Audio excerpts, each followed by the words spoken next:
Would you believe that there were hyenas in Britain? It sounds mental, but if you rewind the clock about 35,000 years ago, the last hyenas were roaming around. Not the scruffy scavengers you see in Africa, I'm talking about the cave hyena, an absolute unit built for the Ice Age.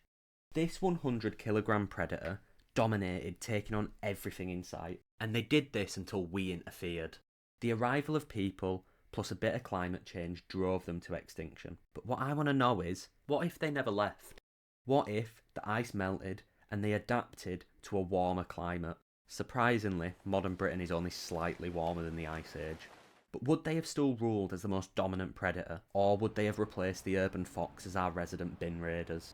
I'm Aaron, and we're going to explore two what ifs.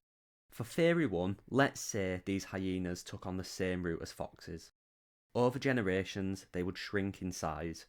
There's no need for that Ice Age bulk when your biggest problem in life is breaking into a wheelie bin. To become more adapted to city living, they'd become expert scavengers, lurking in alleyways, raiding bins and thriving off of our leftovers.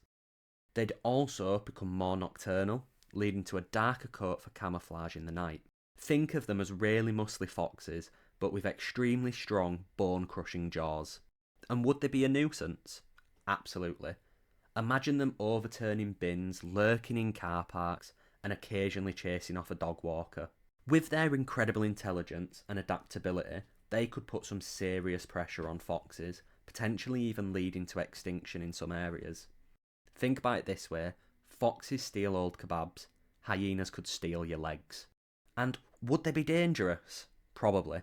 Hyenas are social, meaning instead of one scavenger, you might have a pack of them eyeing you up on a late night stroll. And with their laugh, life would be like a horror film. Other than the nightmarish walks through the park, how would hyenas impact our ecosystem? If you look at leopards in Mumbai, they would likely hunt pests. As leopards, they keep stray dog populations down. The urban hyena would also do this, controlling rat and feral cat populations. This would shift the balance of our city's wildlife. This could have a positive knock-on effect for disease control and even reduce the number of pigeons scavenging on our streets.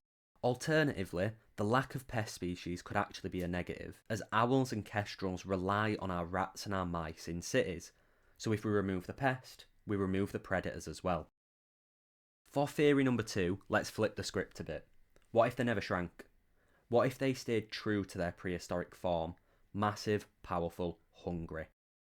Cave hyenas were built for hunting. They weren't just scavengers, they were powerful pack hunters. They were stronger and more robust than modern wolves are, and they were capable of taking down Ice Age megafauna such as aurochs and wild horses. In modern Britain, they would be the dominant land predator, no contest. Badgers are currently the UK's largest predator, and they would not stand a chance. And wolves, they might make a comeback in some people's rewilding stories, but against hyenas, it's not happening. Even our overpopulated deer would take a serious hit. Hyenas hunt with stamina and intelligence, meaning they could outrun and outthink deer. Imagine packs of 200-pound predators stalking British woodlands, keeping deer numbers in check far more effectively than any human-led cull ever could do. Here's where it gets really interesting. If hyenas had remained dominant, how would deer have evolved? With such a formidable predator around, we could have seen deer become faster, more elusive and possibly more aggressive in defending themselves. Maybe we'd have smaller, more agile deer like those found in predator-heavy regions, or even larger, stronger deer with more dangerous antlers to fight off attacks.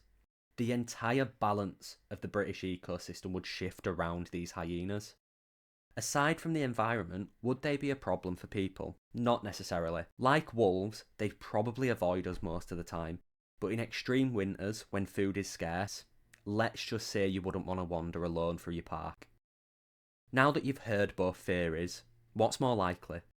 A scrappy bin raiding urban hyena, or a monstrous super predator reshaping Britain? The answer? Can't really say, to be honest. If humans tolerated them, maybe we'd have a fox-like scavenger. But if they were left to their own devices to dominate, Britain's wildlife would look very, very different. But the hyena would still have more reason to fear us. Just look at how wolves were wiped out. We don't tend to let large predators stick around for too long. So, what do you think? Would you rather face a mini hyena in your garden, or know that the forests are ruled by prehistoric predators? Drop your thoughts in the comments, and if you want more wild what ifs, hit subscribe.